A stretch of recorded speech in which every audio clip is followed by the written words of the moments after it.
Naiwasan sana yung ganitong delay, Karen, kung simpleng tulad ng sinabi namin ni Senator Judge Pimentel, di humingi na lang sana ng clarification ang Senate Impeachment Trial Court sa House Prosecutors halimbawa na ang dali-dali sana nilang isagot sa amin na posible talagang dinidelay. Dagdagan Balita News Update. Dagdagan Balita. Magandang buhay mga kabaitaan, nagbabalik naman tayo. Welcome back dito sa ating munting bahay, ang Danagan Balita Reaction Video News Update. At sana po ang lahat ay lagi pa rin na nasa mabuting kalagayan.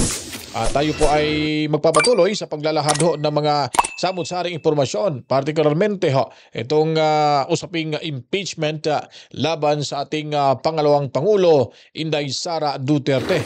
Dahil ang paksaw natin ngayon ay ating pagkatutukan kung ano po ang mga ilalabas na mga kataga mula sa bibig ni Huntivirus, mga kabalitaan. Mistulang aatakin nito sa puso sa sobrang galit sa naging resulta ng butuhan sa naging resulta ng butuhan na pinaparemand na ni Senator Alan Peter Cayetano ang article of impeachment sa Kamara, mga kabaitan, dahil nga po lumalabas sa butuhan na 5 lamang ang mga bumoto kontra sa naturang motion, mga kabaitan. Nagpapatunay na sila pala ang nakakubling hudas diyan sa Senado, mga kabalitaan. Kaya ang pakiusap lamang natin sa ating mga taga-panood, huwag kalimutan mag-subscribe at pindutin ang notification bell. Paligo ng maraming likes, buhusan ng maraming komento, reaksyon, opinion at suhestyon. I-share nyo na rin po ito, mga kabalitaan. Alright, joining us this morning on Hot Copy is Senate Deputy Minority Leader Risa Ontiveros. Senator Ontiveros, good morning to you.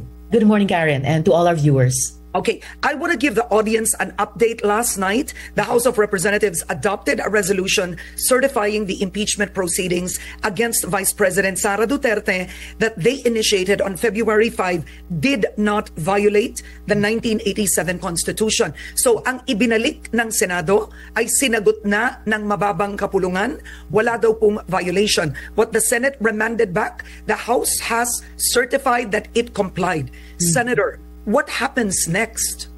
Well, what happens next is, una, kailangan nating i-recognize na in effect, nakapag-comply na yung House of Representatives dun sa unang punto ng motion, no, na inaprubahan nung isang gabi by a vote of 18-5 na i-remand yung articles of impeachment sa House.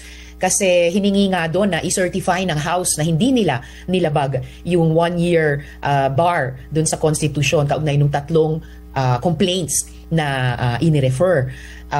Bagamat sinabi din ng House, as far as I understand it, na sinususpend nila yung pagtanggap ng remanded articles of impeachment until kami naman daw, ang Senate Impeachment Trial Court, ay mag-clarify sa ilang mga issues nila ng House of Representatives. So, right now we're in a situation of deferrals and clarifications. Naiwasan sana yung ganitong delay, Karen, kung simpleng tulad ng sinabi namin ni Senator Judge Pimentel, di humingi na lang sana ng clarification ang Senate Impeachment Trial Court sa House Prosecutors halimbawa na ang dali-dali sana nilang isagot sa amin. But in any case, I believe the impeachment case is alive and ongoing. In fact, gaya ng narinig ko nga sa balita nyo, ngayon lamang natanggap na ng kampo ni Vice President Duterte yung summons na inisyu ng court. And ayun, binibilang nga natin yung 10 araw na ibinibigay sa kanila sa ilalim ng rules of impeachment na ipadala yung kanilang sagot sa korte. Okay, now let's talk about the timetable. When the Senate convened as an impeachment court, you all took your oath. Yes. Did you think that the complaint would be returned to the lower house? What did you expect, or what were you hoping for that particular day? I was really hoping, Karen, that particular day, after 4 long months of waiting, dahil Feb 5 pa lang, tinransmit na sa amin ng House of Representatives yung articles of impeachment. It took another 4 months, na-peg sa June 2, na-reschedule sa June 11. I was really hoping na lalo na nung nagmotion na si Senate Minority Leader Coco Pimentel nitong Lunes, na simulan na namin yung opening rights ng trial, na magpo-proceed na yan without further delay, forthwith nga At dapat normal na lang sana dahil nakasaad na hindi lamang sa konstitusyon, pati na rin sa rules of impeachment, di dapat forthwith nanumpa na rin yung Senate President bilang presiding officer. At least yun nangyari nung Lunes. Inaprubahan din namin yung rules of impeachment. Kinabukasan, nung Martes, nanumpa kaming lahat bilang senator judges. So I was expecting na itatakal na namin. In fact, ayon sa approved motion ni Senator Judge Pimentel o ni Senate Minority Leader Pimentel nung Lunes, dapat kahapon, Miyerkules, ipipresenta na, babasahin na sa amin sa korte ng House prosecutors man or kung sinong designated officer yung articles of impeachment. But no, yung nasaksihan ninyong lahat, yun po ang nangyari. So, in a way, not totally unexpected given yung maraming medyo mga kababalagan na nangyari nitong nakaraang mga buwan. Pero syempre ang inasahan, magiging normal na yung proseso at tutuloy na ito. Now, Senator, do you believe that it was planned? Because they are denying that there was no plan, but even before you convened as an impeachment court, there were already drafts of a resolution that was going around, coming from Senator Bato de la Rosa, although it was not filed, but the resolution was going around to dismiss it. So, hindi nga na-dismiss, nagbago lang ang anyo. Pero naniniwala kayo, may plano na? Well, it's possible there was that draft resolution para i-dismiss yung impeachment complaint. Merong ding proposal na actually submitted as a resolution ni Majority Leader Tolentino tungkol sa impeachment trial calendar. May calendar ngang ipinopropose sila pero ang bilis naman, 19 days lamang sa ganitong kaimportante at medyo marami-raming articles, 7 articles na impeachment trial. So kaya nung nangyari nung Miyerkules, yung ganyang klaseng motion na nire-remand sa House of Representatives yung articles of impeachment, hindi unreasonable isipin na may plano ba? Posibleng may plano kasi ito yung nangyari. Alright, so dito ho tayo magbibigay ng komento ho sa puntong may plano ba? Or pinagpaplanuhan na ba ito lalo na ho sa mga 18 senador na bumoto ho na i-remand itong article of impeachment diyan ho mga kabataan sa Kamara. Ang tanong din ho natin mga kabataan sa kanya at sa kanyang mga kasamahan sa House of Retaliation mga kabalitan kung ang pag-impeach ho nila ni Sara Duterte diyan sa Kamara ay hindi ba ho ito talagang planado? Parang ganun lang po yung isang tanong lang ho mga kabalitaan. Pero makikita ho natin dito sa Senado, tinitignan ho kasi nila dahil unang-una pa lang siguro nalalaman na ho nila mga kabaitaan itong paggawa ho ng article of impeachment at pag-impeach na kay VP Sara Duterte na kung saan ay inihatid na ho last minute ho ng sesyon dyan sa Senado ay nakikita ho nila na ito ay parang hindi yata dumaan sa tamang proseso. So, ito pa lang, dyan pa lang sa puntong yan, sa hindi ho dumaan sa tamang proseso, malaking katanungan na po yan sa ating mga senador na nakatuon lamang ho kung ano talaga ang nakasaad sa saligang batas. Ito naman kasing si Hontivirus mga kabalitaan ay kaalyado ho ito ni Tamba. Ibig ho nating sabihin, magkasing utak ho sila, isa lang ho budhin ito sa mayabang kapulungan. Dahil yung intensyon ho nila ay patalsikin itong si Inday Sara Duterte bilang pangalawang pangulo ng ating bansa. At alam niyo po ba na itong makikita naman ho natin nung dumaan at pumunta ho doon sa Senado na para dumalo ho sa hearing si Tatay Digong Duterte. Siya lang po mga kabataan ang hindi ho nagpapakita at nagbigay ng respeto sa ating dating Pangulo. At talagang binabanatan niya ho. At si Tatay Digong Duterte ay binalikan rin ho siya mga kabalitaan. So ibig sabihin nun na itong impeachment ito, atat na atat sila, gusto lang speedy trial na kasi atat ho silang matanggal si Inday Sara Duterte. Ayon pa ni Senador Amy Marcos, kung talaga accountability yung habol ho nila, isang damakmak na hong kasong isinampaho na ho nila dyan sa Korte Suprema. Yun po ang totoong masasabi ho natin na habol ho nila yung accountability. Itong pagpapatanggal ho nila sa Kamara, pag-impeach nila sa Kamara, at gusto pa nilang makonvict si Inday Sara Duterte, ay talagang wala na ho sa hulog itong mga buayang ito. Kasama na ho diyan ang 5 sabi ng mga nagko-comment sa atin, mga 5 voltage 5 mga kabalitaan. Saan po ba lulugar ho ang mga senador na yung kanilang iniisip ay yung kung ano ang nakasaad sa batas? Sila ho mismo atat na atat mga kabalitaan, hindi na ho nila ito sinusundan yung batas. Lagi ho silang nakadikit ho, nakasandal sa forthwith na yan na inexplain na ho ni SP Escudero kung bakit niya po hindi talaga agad nag-convene ho ang Senado para magiging impeachment court, mga kabalitaan. Dahil nakita ho nila yung malaking problema, kaya nga pinapabalik para to certify kung tama ho ba yung ginawa nila, wala ho ba silang pagkakamali, hindi ba ho lumabag sila sa batas. At yung hakbang na yun, mga kabalitaan, gusto ho natin para ho makita ho talaga natin na kung ang mga lumagda ho dyan sa impeachment na yun ay makuha pa rin ho buo yung 215 na mga tungwisista.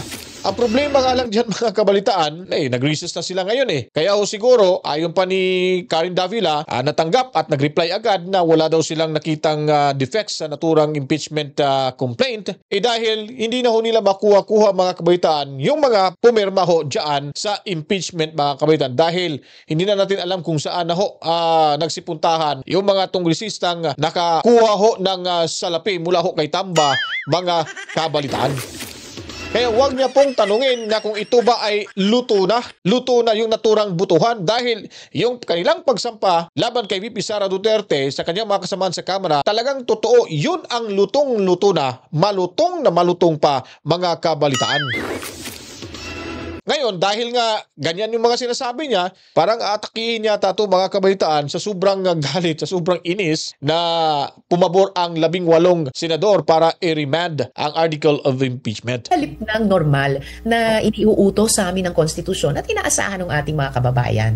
Oo. So you see that Ang tanong ho dyan, sino ho ba ang umaasang mga kababayan? Hindi kababayan mong kakampi mo. Kaming kakampi ni Sara Duterte, hindi na kami umaasa sa impeachment dahil alam naman namin yung punot dulo, dahilan kung bakit ginagawa ho niya o ginagawa ninyo ito sa pangalawang Pangulo. Alam na ho, kasi unang-una galit kayo sa mga Duterte, lalo na kay Tatay Digong Duterte. Itong si Ice Buko Pimentel ay galit rin kay Tatay Digong Duterte dahil sa partido ng yung PDP Laban ay talagang yung nagbuo niyan, yung papa ho nito si Nene Pimentel at kasama na dito si Tatay Digong Duterte. Kaso nga lang, yung nakahawak talaga nito ay si Tatay Digong, kaya nagsampaw sila ng complaint ho, na petisyon sa Korte Suprema na sa kanila daw, sila daw original na bumuo ng PDP Laban, mga kabaitaan, si Coco Pimentel gamit yung kanyang ama. Hanggang ngayon parang wala pang desisyon, kaya ganun na lang talaga yung galit niya kay Tatay Digong Duterte. you believe it was a delaying tactic? When I'm asked such questions, di ba, na may plano ba, delaying tactic ba, it's possible at hindi unreasonable para sa akin na buksan ang isip ko na posible talagang dinidelay. 4 na buwan nang ang dinelay. Karen, mula nung Pebrero, di ba, ito na tayo, Hunyo, meron pa ring delay dahil ni-remand ng Senate sa House yung articles of impeachment at ngayon, sinabi ng House, dinidefer nila yung pagtanggap ng remanded articles of impeachment hanggat meron kaming klaruhin na mga tanong nila. So, delay upon delay, occasioned by hindi normal yung mga susunod na hakbang na nangyari. Okay, so right now, today is a holiday, and the 19th Congress, when will it technically adjourn? Was it yesterday, or is it technically the 30th of 12 noon? We adjourned. Kayo, no? Yes, naka-adjourn sine die kami kagabi, and bilang impeachment trial court ay ayon din sa proposal at resolution ni Majo Tolentino ay pwede sana kaming patuloy na duminig ng impeachment complaint hanggang June 30th. At least, yun lang yung konsuelo ko, Karen, dun sa motion na inaprubahan nila nung Miyerkules, no, kahapon, o nung na conceded nila, na tatawid talaga itong impeachment trial mula ngayong 19th Congress hanggang 20th Congress. Yun din kasi yung pangalawang kondisyon sa motion na inaprubahan na kailangan daw yung House of Representatives ng 20th Congress, which doesn't yet exist, ay mag-communicate sa amin sa korte na willing and able, ready sila ipagpatuloy yung impeachment. So right now, there were summons already to the Vice President. There's also 10 days, right, for the Vice President to answer, and the prosecution is given 5 days. Is that correct? Right, 5 days to respond. What happens after that? By that time, if we count with the calendar, it's a new set of senators coming in. Because technically, hindi na dismiss. Is it right to say the court is still in session? Are you still in session? You are. We are still in session, kaya't buo yung paniniwala ko yung impeachment trial ay buhay at saka ongoing.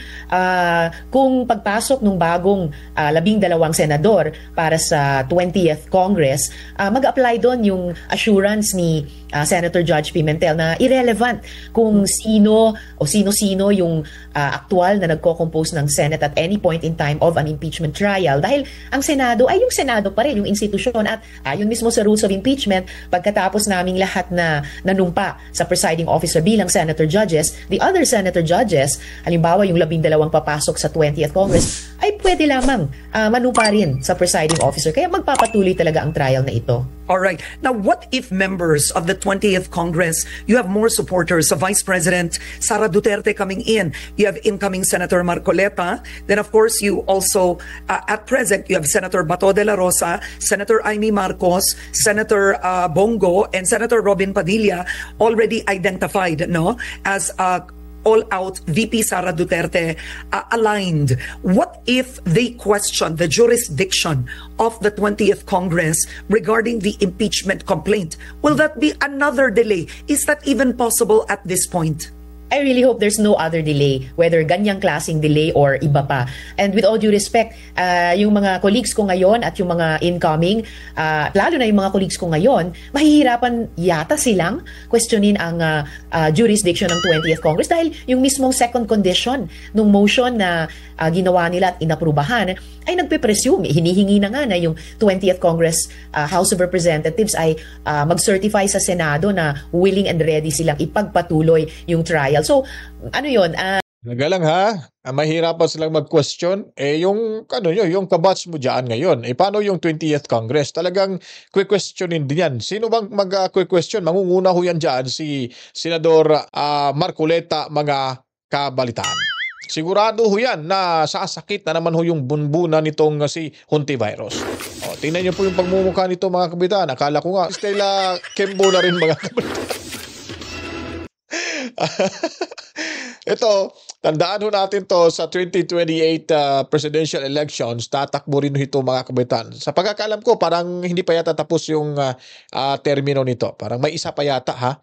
Una na ho rito, nagpakita na ho sila ng suporta ho dito sa impeachment, itong si Nancy Binay at itong si Gatchalian, Coco Pimentel. Malamang babalik ho ito sa Kongreso kasi makapagpahinga siya ng 3 taon ngayon dahil natalo nga dyan sa Marikina bilang congressman yata. At sino pa ba? Itong si Hontivirus, mga kabalitan, at si Grace Po. Kasi gagraduate na yan sila. Babalik yan sa 2028 So sa Bisaya pa, yung luwag at yung isda ay talagang magkikita-kita, mga kabitaan. Kaya itong sa 2028, magkikita-kita ho tayo si itong 5 hudas, tinatawag nilang Voltes 5, mga kabalitaan. Itong Voltes 5, mga kabitaan, babalik at babalik ko ito sa darating na halalan. Laban bawi sa 19th Congress, i-condition nila yon sa incoming House of Representatives, pero sa 20th Congress, sabihin nila, oops, wait lang, ang Senado ngayon ay wala ng jurisdiction. Parang mahirap naman masyado gawin yung ganyang klaseng flip-flop. But Senator, do you think it's harder now given the fact that, well, number one, we've witnessed 3 impeachment complaints, right? So you have former President Joseph Estrada, where the impeachment trial did not finish, but it led to a walkout. It led to EDSA Dos. Next, we had Renato Corona, where there was a conviction. The third is Merceditas Gutierrez, where there was a dismissal early on because she resigned. The talk now is President Marcos Jr. himself does not want the impeachment trial to push through. You did have the Senate President denying it, but will that be a factor, frankly? Because you will have a majority of the senators also chiming in, reflecting to the President's support. Frankly, Karen, it should be irrelevant kung ano man ang gusto at hindi gusto ng presidente. Kasi ang bola ngayon, kahit nitong sa pamamagitan ng motion nila ay parang pagkatapos ng 4 na buwan na dinribol, pinasa ulit sa House of Representatives. Kaya sabi ko, ano to, PBA finals? No, it's an impeachment court. The ball is now in the court of the impeachment court. Kaya kailangan lang namin bilang Senate Impeachment Trial Court ipagpatuloy ang proseso. Pagkatapos mabasa sa amin yung articles of impeachment, impeachment, I'm presuming itutuloy na ng prosecution pagkatapos ng exchange of answers nila nung kampo ni VP Duterte, ay ipepresenta na yung mga ebidensya, mga witnesses sa bawat article para aming marinig for the first time, officially, formally as a court, at masimulan naming timbangin. And at the end of the process, having maintained dapat yung impartiality bilang senator judges, ide-demand sa amin na kami ay magdesisyon at bumoto. Convict ba? Acquit ba? Okay. Now, the reality is it is a political exercise and there will be possibly a change in Senate leadership. With a larger Duterte bloc coming in, do you see this as one of the factors why the Senate President may be flip-flopping or delaying what would have been just technically a very clear process of hearing the charges against her? Kasi you do have Senate President Cheese Escudero wanting to retain his post. You have Senator Tito Soto incoming declaring he wants to be Senate President. You have Senator Amy Marcos also declaring she wants to be Senate President. I know the minority is off this, but it matters in the end how the impeachment will go. Well, that's true. Mahirap talagang paghiwalayin sa isip at sa puso ng bawat Pilipino, di ba, na isipin na yung ganitong dalawang importanteng proseso, una, pinakamataas yung impeachment trial at yung pag-organize ng Senado ng 20th Congress ay hindi somehow nag-overlap or nag-iimpluwensya sa isa't isa. But having said even that, Karen, ang pinakamataas pa rin ay yung utos ng konstitusyon sa amin bilang senator judges to be impartial. And I would extend that to mean impartial even in the sense of any other important political process like the organization of the 20th Congress Senate leadership. Kahit yun pa ay umiiral at syempre importante din. I know it's easier said than done, pero gusto ko lang bigyang diin na malinaw yon sa isipan naming mga senador o senator judges na yun ang expectation sa amin. It's going to be a very demanding task on our part, patuloy na mag-participate sa impeachment trial, and at the same time harapin din yung pag-organize ng Senado at Senate leadership sa 20th Congress. But that's what is expected of us. Kailangan kami mag-step up dyan.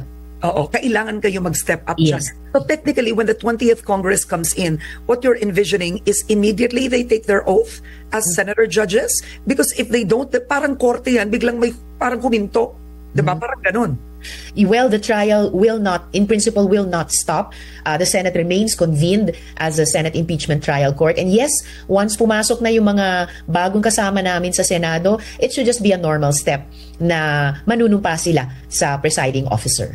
Now, what's interesting is if you see the surveys, there's a survey I've seen 90% of Filipinos want Sara Duterte to face the impeachment trial. 70+% Filipinos want her to face.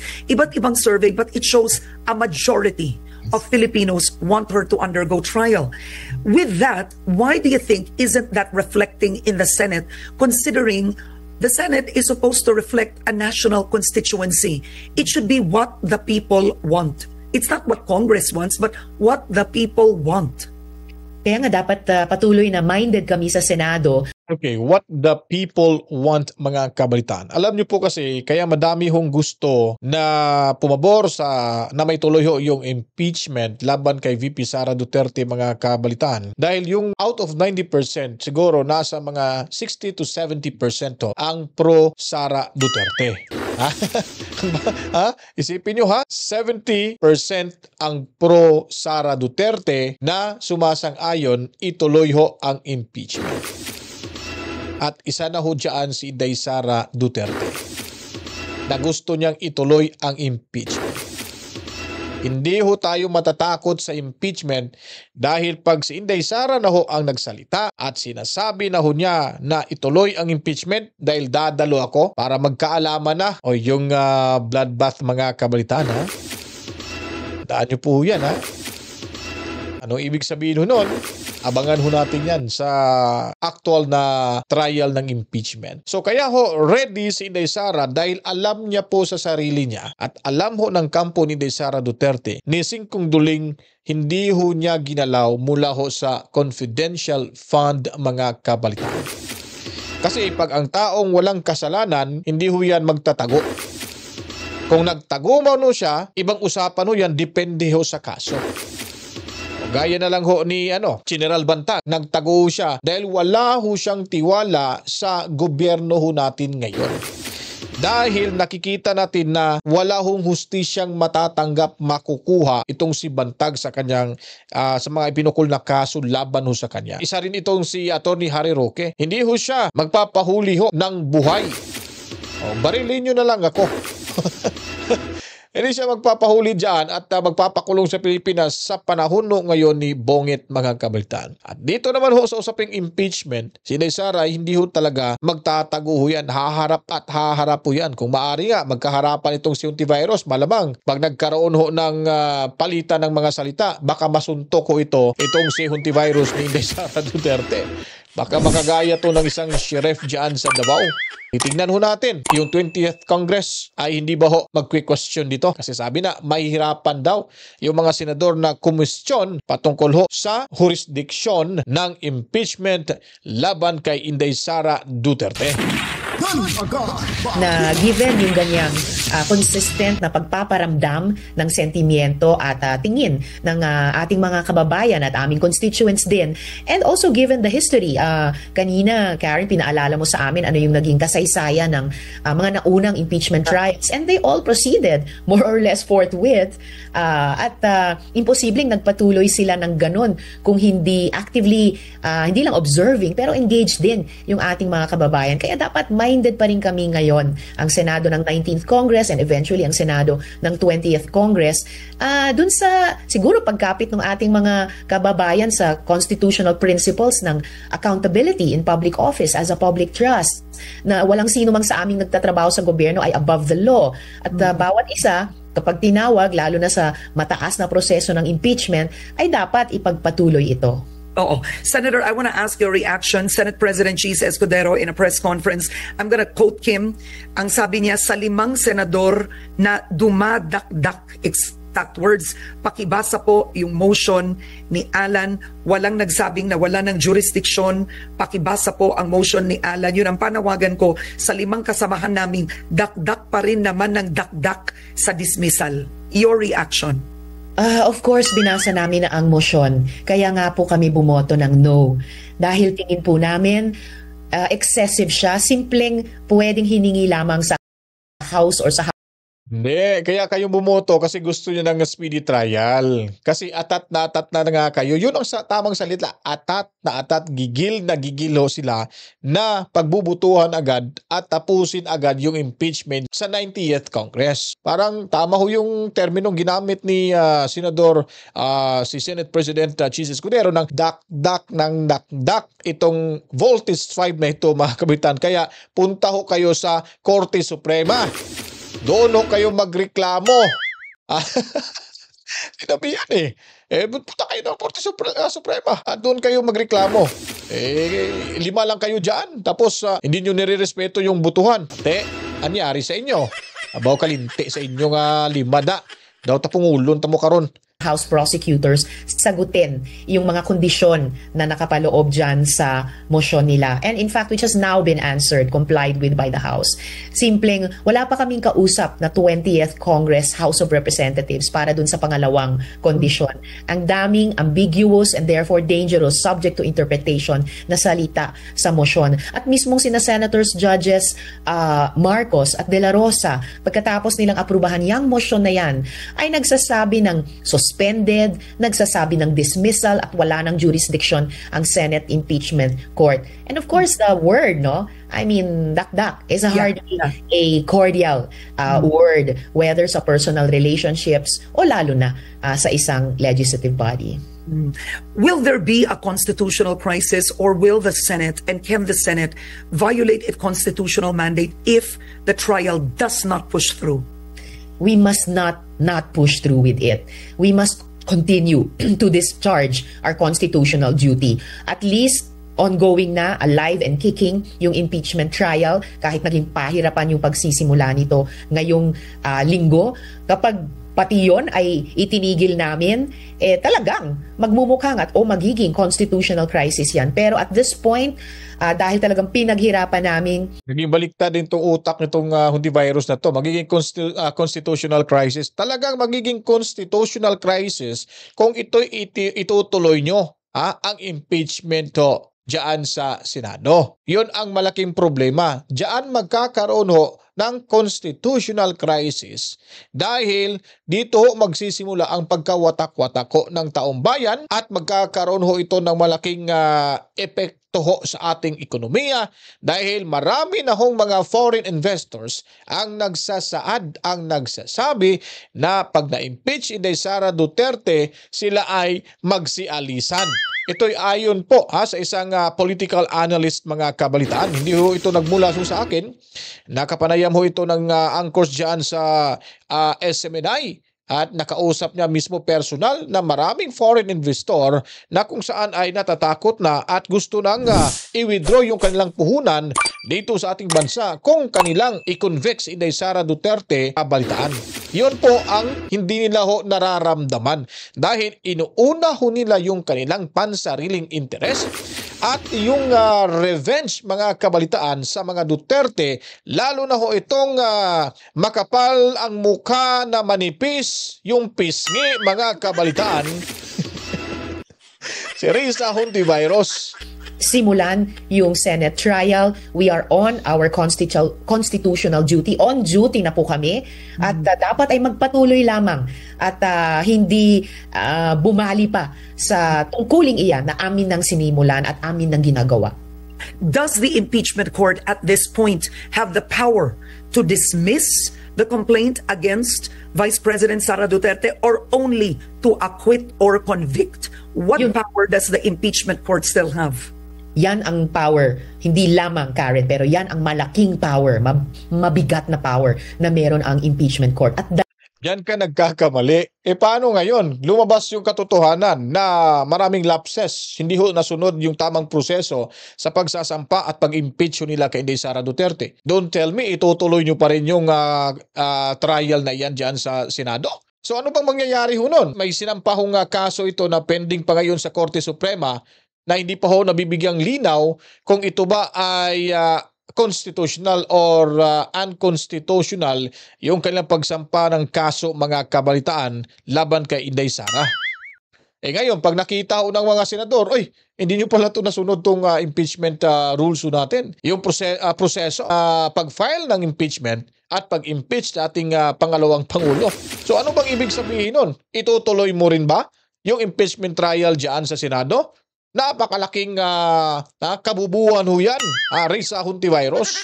Nagiging ob-ob ka tuloy sa iyong pahayag dahil nga hindi ka na makapag-isip ng maayos dahil inuuna mo yung galit at ngayon sumasabog na ito pasimple sa galit dahil sinasabi nito na delaying tactics mga kabalitaan at lutong Macau na di umano ito. At parang gusto niya nang sabihin yata na yung mga senator judge ang naging abogado ngayon ni Inday Sara Duterte.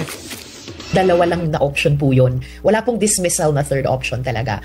It's only convict or acquit. At pagkatapos namin madinig, mapag-isipan, matimbang at mapagdesisyonan yung mga ebidensya at mga testigo na dapat ipepresenta ng mga prosecutors sa amin during the trial. Pero sa iyo Hontiveros, wala kaming maasahang boto dahil wala pa impeachment. Kayo ni Coco Pimentel, at sino pa yung ngayon, identified na yung tatlo na yan, si Gatchalian, itong si Binay at si Po, ay hindi wala kaming makukuhang tiwala sa inyo dahil alam po namin kung saan ibibigay nyo ang boto sa impeachment trial na ito. Kaya wag mo nang i-explain yan or either conviction or acquittal. No, don't say that to us. Wag kami.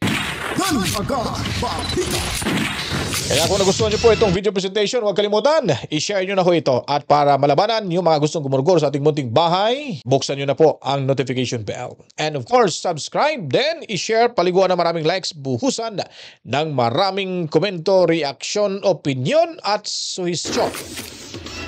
Assalamualaikum sa ating mga kapatid na Muslim. Masalam, Mami Rose and Louie Tobias family dyan sa Cebu, Lapu-Lapu City. At Ana Santos, ma'am, magandang buhay sa inyo. Maraming salamat.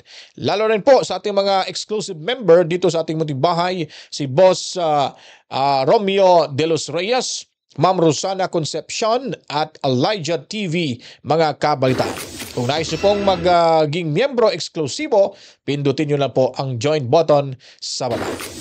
At of course, sa mga Pilipino dyan sa Dahig Netherlands, huwag na kayong mag-away-away dyan. Hayaan nyo na. Importante, binabantayan nyo si Tatay Digong Duterte. Huwag kayong mag-isip na sino ang makakatanggap ng corona dyan mula sa Dahig Netherlands. At sa ating mga sinasaluduhan laging makabagong bayarin ating bansa, ang Overseas Filipino Workers. Maraming salamat ho sa inyong lahat. Kita-kits tayo sa ating pagbabalik. Maya-maya lamang po mga kabalitaan. Kabisayan o Mindanao, Luzon. Basta may mga Pilipino saan mang lupalop na ating mundo. Ang bahay na ito ay para sa ating lahat. To God be the glory. Wawa, chip, chip. Peace out. Danagan Balita.